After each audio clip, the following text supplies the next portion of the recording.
ro'zadorga makruh qilinmagan amallar, ishlar.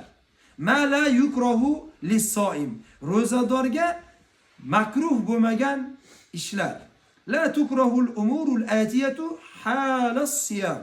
Ro'za paytda ro'zadorga shu ishlarni qilishlik unga hech qanaqa ro'zasiga ziyoni yo'q, makruh bo'lmaydi, savobini keltirmaydi. Birinchisi, duhnu shahya, soqolini, sochini yoqqa bo'yasa.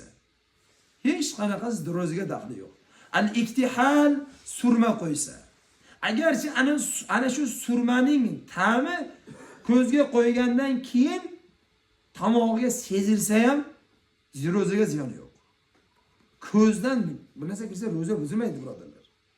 Quloqdan kirsa buziladi. Ko'zdan kirmaydi. Quloqdan kiradi yoki burundan keladi, og'iz orqali. Al-igtisal lit-tabarrud. Salqinlanishlik uchun yuvinishlik ro'zadorga ziyoni yo'q-da. Mana soyga, daryoga issiq kunlarda bir tushib oldingiz, hech narsa bo'lmaydi. Lekin og'izda, burundan ehtiyot qiling. Baliq bo'lib ketmash kerakda tushib oldi. At-talaffufu bi thawbi mubtallin lit-tabarrud. Kiyimingizni suvga solib, siqib kiyib oldingiz. Nimaga? Juda salqin bo'lanchi deb. Buni ziyoni yo'q. Wal madmadatu wal istinshaqu li ghayri al-wudu. Tahorat olmasa ham og'zi, burnini chayqab olsa ro'zada hech narsa ziyoni yo'q. Salqin bo'ldi, hech narsasi yo'q. Hech narsa ziyoni yo'q. Was-siwaku fi akhir an-nahar bal huwa sunnatun fi akhir an-nahar kama huwa sunnatun fi awwal an-nahar. Ro'zador odam kunning oxirida ham misvok ishlatishligi sunnat.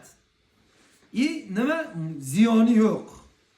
Bal huwa u ro'zadorga va boshqalarga kunning oxirida ham qanday kunning boshida, kunning boshlang'ich vaqtida ham qanaqa sunnat bo'lgan bo'lsa, misvok qilishlik kunning oxirida ham shunaqa sunnat.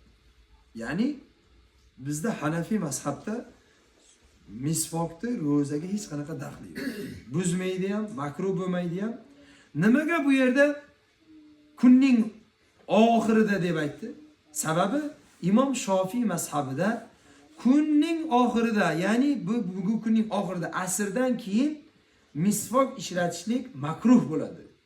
Nimaga desa, Rasulullohning hadislari bor.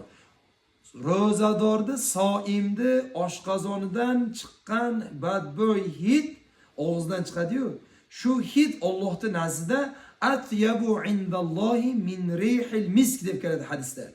Allohning nazdida bir juda xushbo'y atirdan ham ana shu badbo'y hid yoqimliroq degan hadis keladi-da. Shu hadisni ular eshitib, Imom Shofiy mazhabda sen nimaga misvok ishlatib shu badbo'y hidni ketiryapsan deyiladi-da.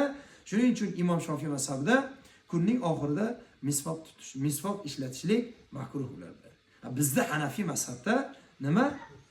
U badbo'y hid og'izdan chiqmaydi. U qaydan chiqadi?